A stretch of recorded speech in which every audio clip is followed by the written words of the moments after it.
로마서 7장 18절 함께 읽겠습니다. 시작.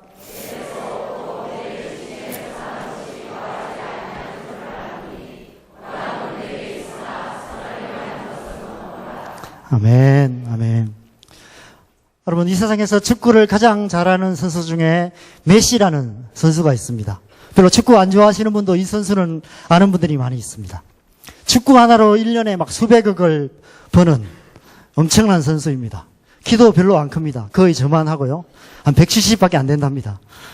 저는 좀 안 됩니다. 그보다 갑자기 거짓말하는 것 같고. 이런 분위기 아니었는데. 운동선수 치고는 아주 작은 선수입니다. 근데 이렇게 자그마한 선수가 키 크고 덩치 큰 선수 사이들을 막 비집고 다니면서 골을 넣는 모습을 보면 경이로울 때가 있습니다. 그래서 사람들은 메시를 축구의 신이다, 이렇게까지 칭합니다. 근데 저는 어려서부터 운동을 정말 못했습니다. 초등학교 때 친구들과 축구를 하면 공이 근처에 오기만 해도 막 넘어지고 다치고 아주 신기한 운동 능력을 제가 소유하고 있었습니다. 여러분, 제가 마음 먹고 찬 공이 제가 원치 않은 곳으로 날아가는 모습을 보는 그 안타까움을 여러분 아십니까? 그래도 공이 발에 맞는 것만으로도 감사해야 되는 그 비애를 여러분 이해하십니까? 군대에서 축구할 때마다 특별히 뽑혀서 근무소로 가야 되는 그런 비참함을 참 이게 눈물 없이는 들을 수 없는 그런 스토리입니다. 그래서 제가 어릴 때부터 제 가장 큰 소원 중에 하나가 축구 한번 잘해보는 것, 그것이 소원이었습니다. 근데 나이 50이 되도록 아직까지 그 소원을 이루지 못하고 있습니다. 여러분, 지금이라도 제가 열심히 하면 메시 정도는 아니어도 우리 동네 축구 스타는 될 수 있을까요?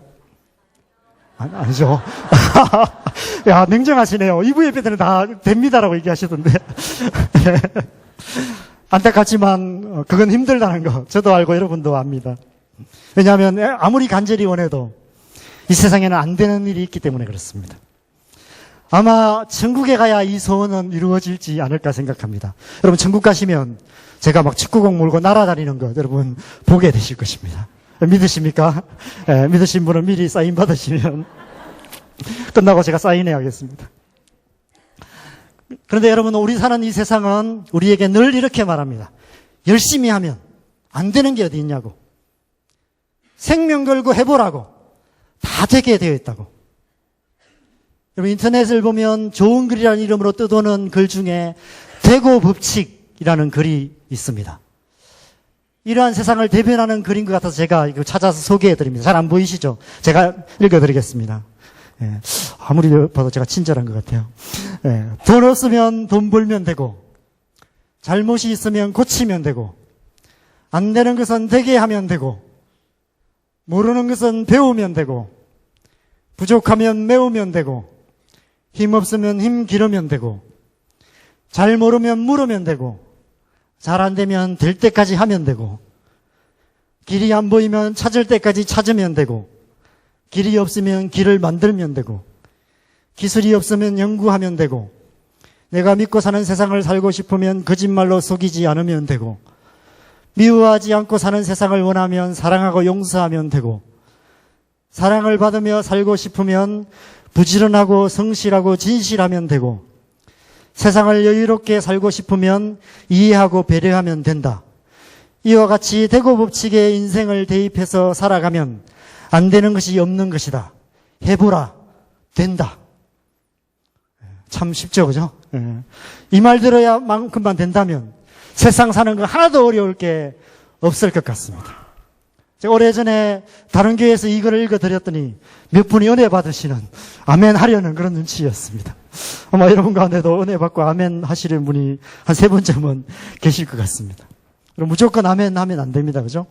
좋은 말 같지만 옳은 말은 아니기 때문에 그렇습니다. 여러분, 정말 대고 법칙을 따라 살면 안 되는 것 없이 다 되는 것일까요? 제가 대고 법칙을 따라 살면 메시 같은 축구 선수가 될 수 있을까요? 이 세상은 조금만 생각해보면 안 되는 게 뻔한 일인데도 무조건 된다고 우기는 그런 세상입니다. 무조건 된다고 우기면 다 되는 줄 아는 그런 어린아이 같은 세상입니다. 그래서 사랑이 아닌 것도 사랑이라고 우기고, 죄도 죄가 아니라고 우기는 그런 정말 웃기는 세상입니다. 물론 된다고 믿고 열심히 하면 우리가 생각하는 것보다 더 잘할 수는 있고 더 잘 될 수도 있다, 이런 의미로 하는 얘기겠죠. 그런데 그렇다고 모든 것이 다 되는 것은 아닙니다. 왜냐하면 이 세상은 단지 대고 법칙으로만 움직이고 있지 않기 때문에 그렇습니다. 되는 것보다 안 되는 것이 더 많은 것이 우리의 세상이고 우리 사는 인생입니다.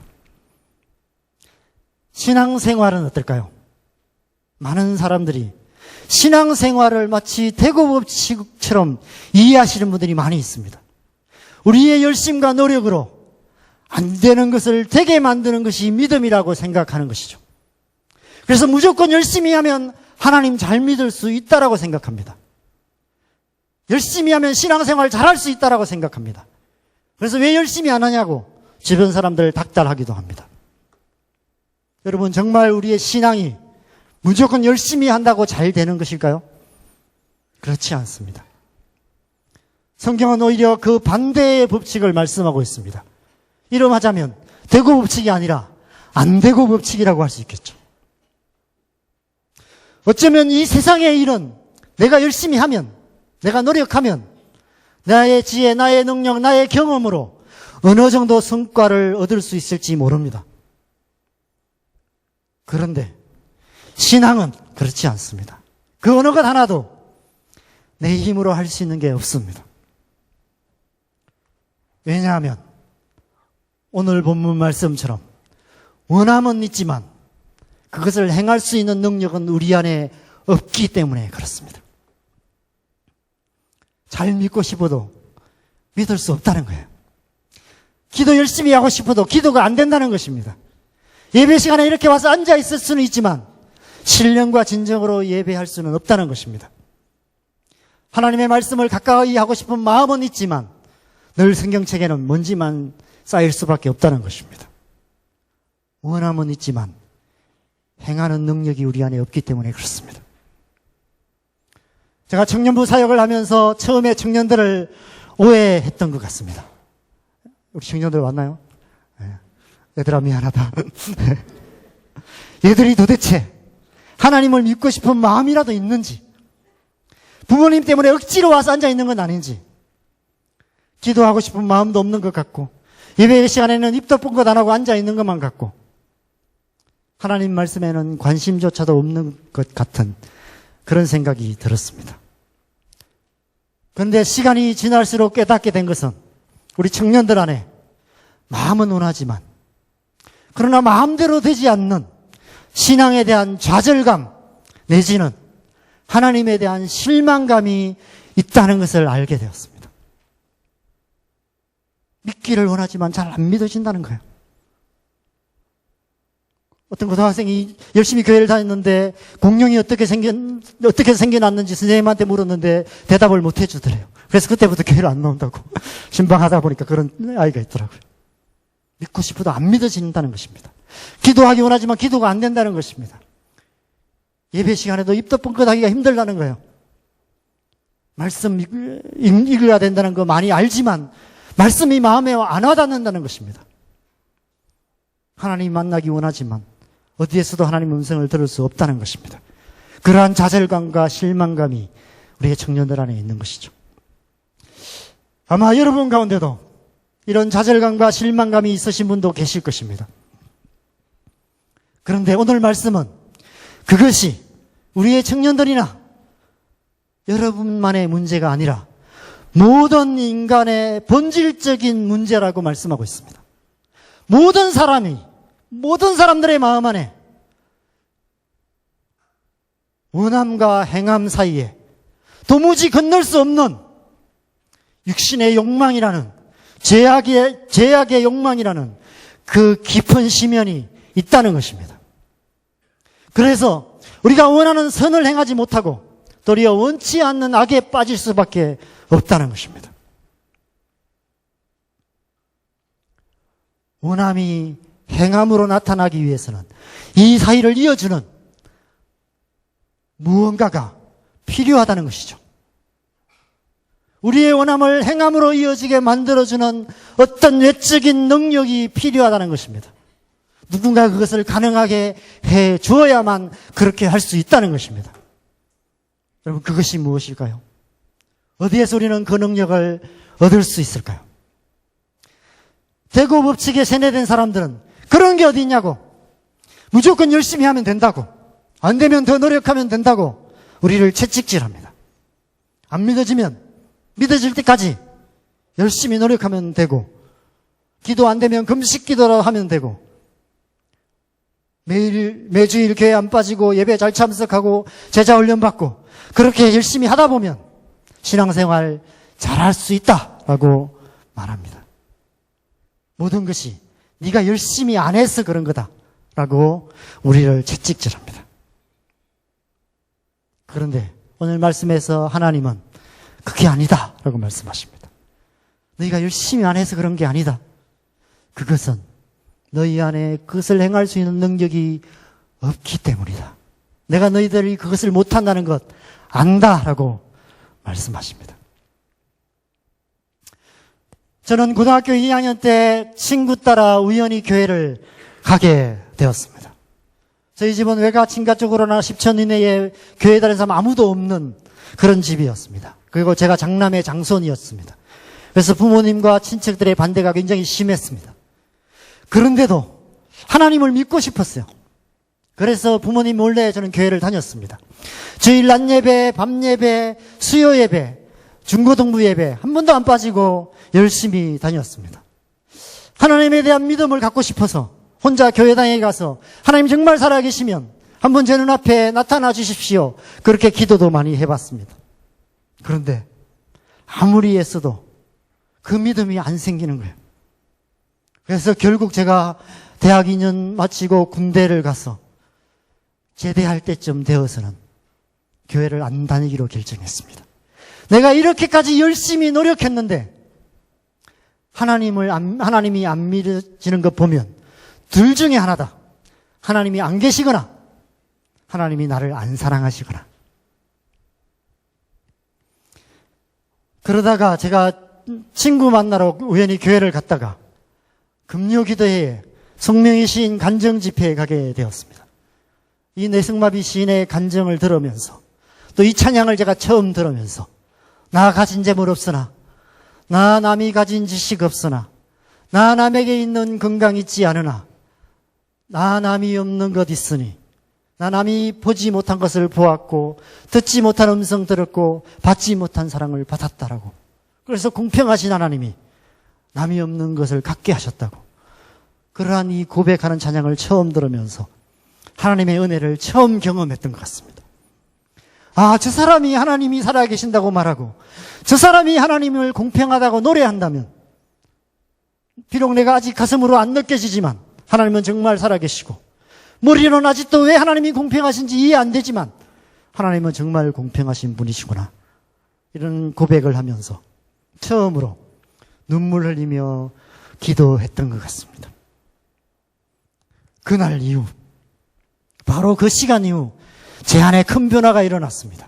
그동안 안 되던 일들이 되기 시작했어요. 안 믿어지던 하나님이 조금씩 믿어지기 시작했습니다.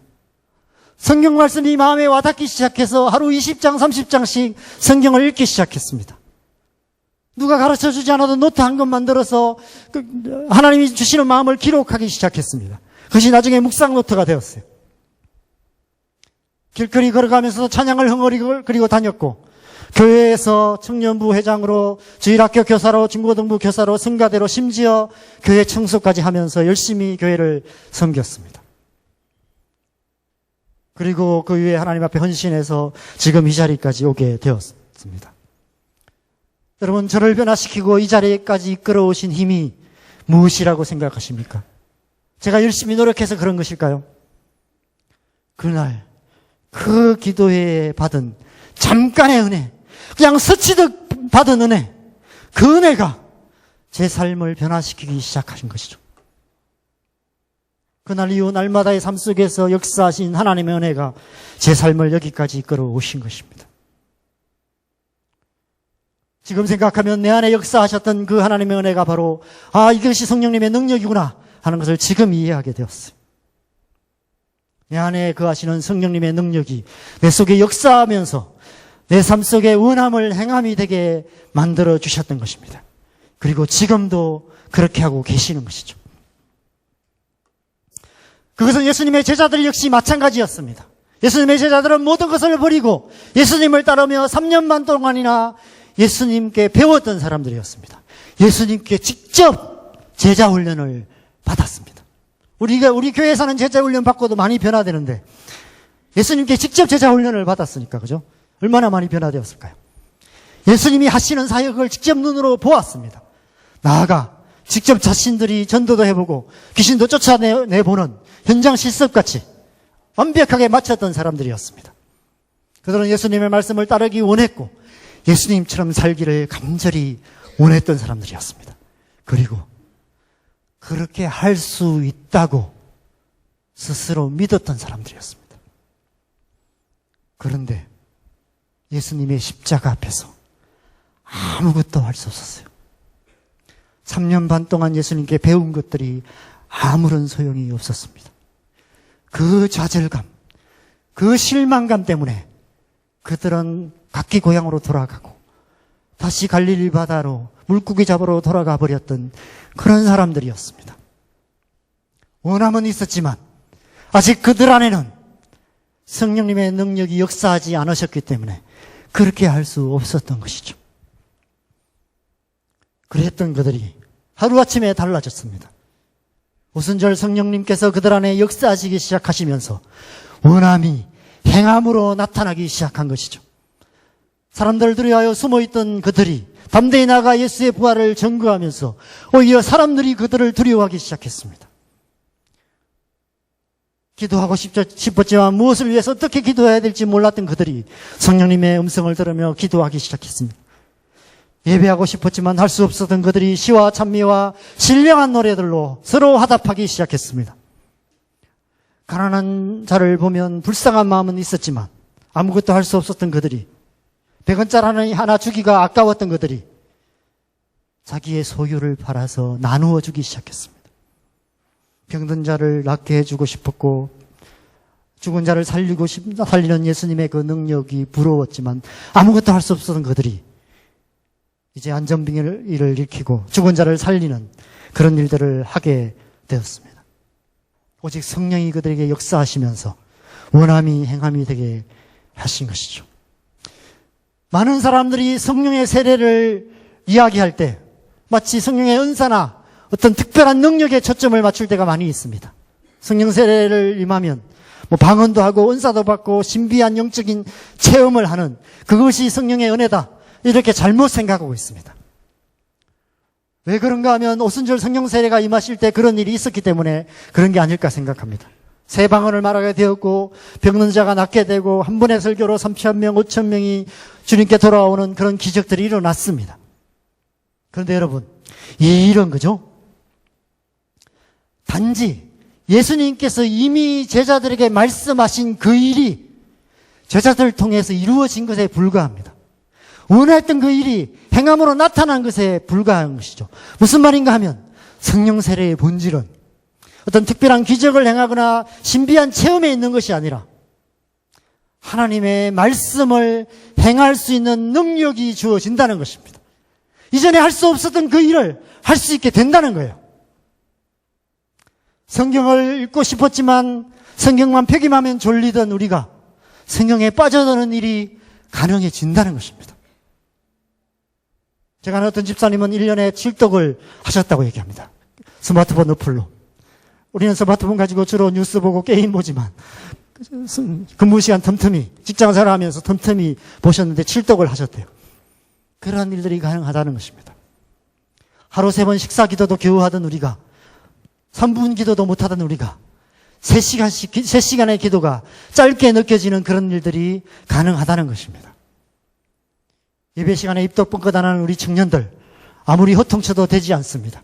은혜 받으면 성령의 은혜가 임하면 목이 터져라 찬양하는 일이 가능하다는 것입니다.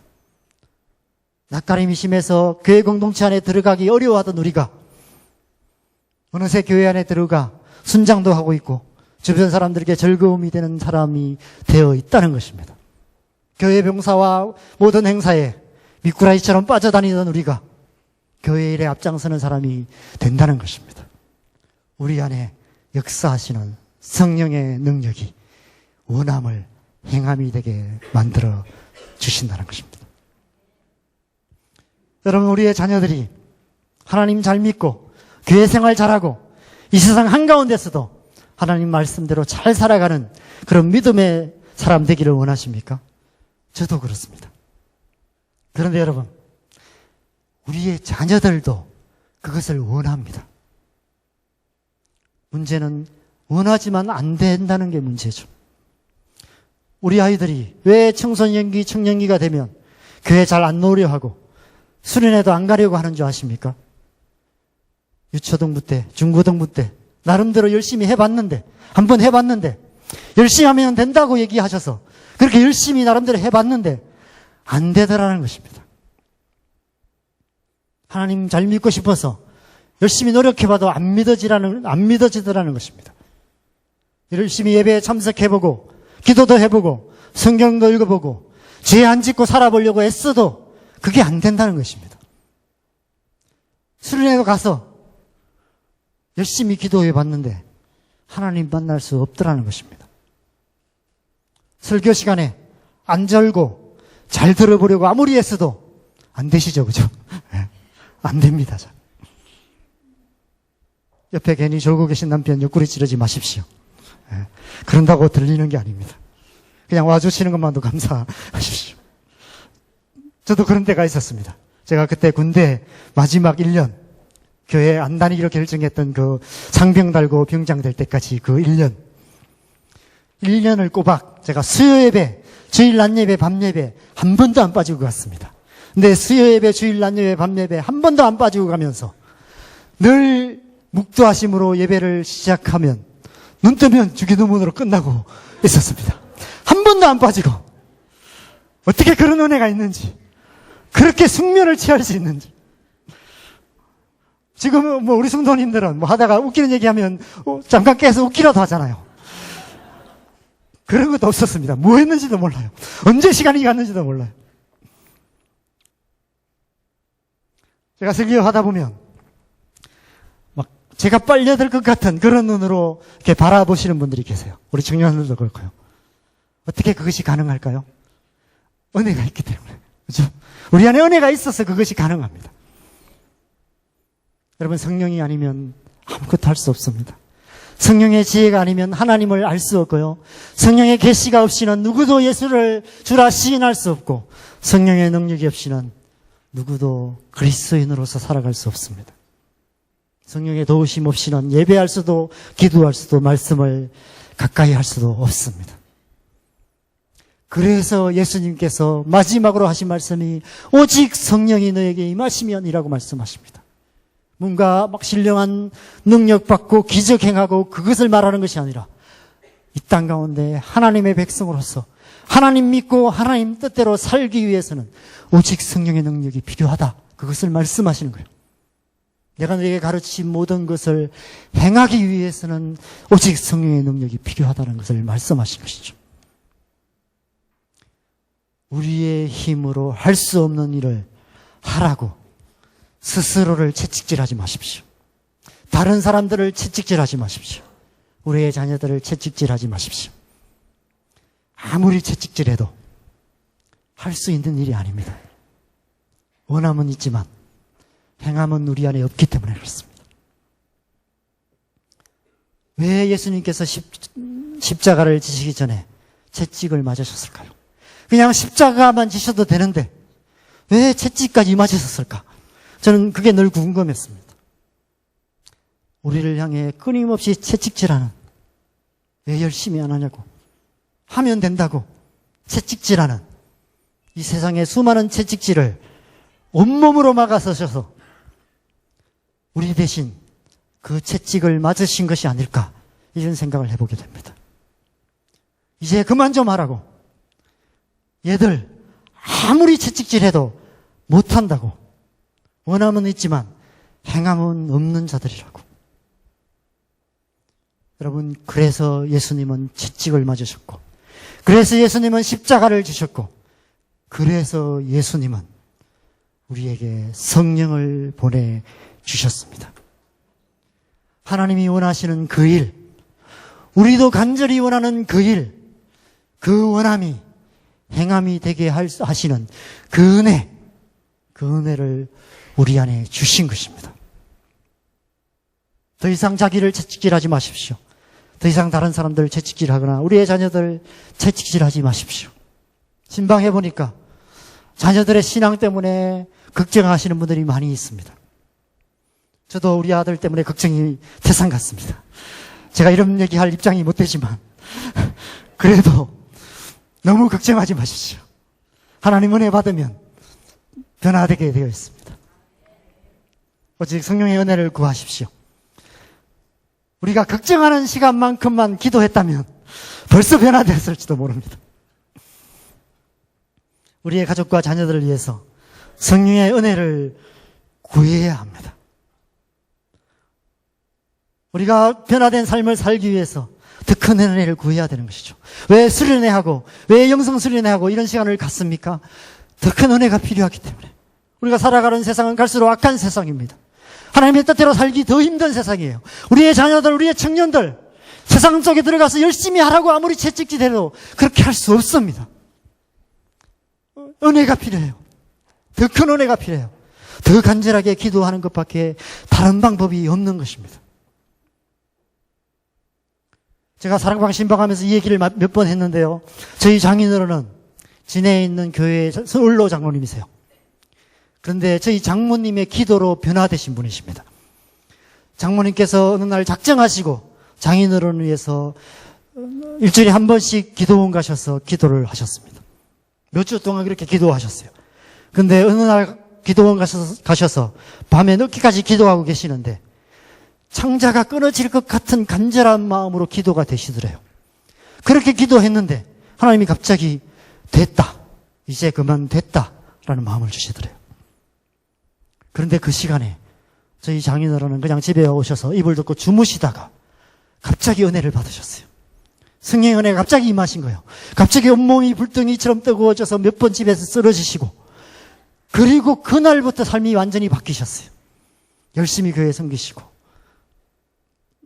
교회 장로님으로, 수석 장로님으로 섬기시다가 지금 은퇴하셔서 원로 장로님으로 계십니다. 아마 이런 간증 여기에 갖고 계신 분 수없이 많으실 것입니다. 아마 여기 계신 우리 장로님들도 이런 비슷한 스토리가 다 있으실 것입니다. 여러분 가운데 지금까지 신앙생활 잘해보려고 나름대로 애썼지만 잘 안 되시는 분이 계십니까? 제가 복음을 하나 전해드리겠습니다. 여러분, 정상입니다. 안 되는 게 정상입니다. 안 되는 것은 안 되는 게 정상이에요. 안 되는 것을 된다고 우기는 게 비정상입니다. 하나님은 안 되는 것을 되게 하라고 강요하시는 분이 아니라 안 되는 것을 되게 해 주시는 분이십니다. 안 되는 것을 되게 하시기 위해서 예수님이 이 땅에 보내셨고 성령님을 우리 모두 안에 주셨습니다. 우리가 성령 받고 우리 안에 계신 성령님께서 우리의 삶 속에 은혜로 역사하기 시작할 때, 우리 안에 성령의 은혜가 충만하기 시작할 때 안 되는 것들이 되게 되는 것입니다. 그래서 우리가 성령의 은혜를 구해야 하는 것입니다. 성령의 은혜가 있어야 하나님이 믿어집니다. 성령의 은혜가 있어야 기도가 됩니다. 성령의 은혜가 있어야 하나님 말씀이 달콤하게 다가옵니다. 성령의 은혜가 있어야 미운 사람도 그냥 봐줄 수 있게 돼요. 사랑할 수 있게까지 되려면 더 많은 은혜가 필요하지만 그리스도인이 되는 것도 오직 성령의 은혜로만 되고, 그리스도인이 그리스도인답게 사는 것도 오직 성령의 은혜로만 됩니다. 이 세상에서 죄 안 짓고 거룩하게 살아가기 위해서 더 큰 은혜가 필요합니다. 오늘 이 시간 이 놀라운 성령의 은혜가 저와 여러분 모두 안에 충만하게 임하시고 역사하시기를 소망합니다. 이 여름에 우리 안에 하나님의 이 은혜가 충만하셔서 하반기에는 더 열심히 주님 말씀대로 살아가는 그런 저와 여러분 되기를 간절히 소망합니다. 아멘. 함께 기도하겠습니다.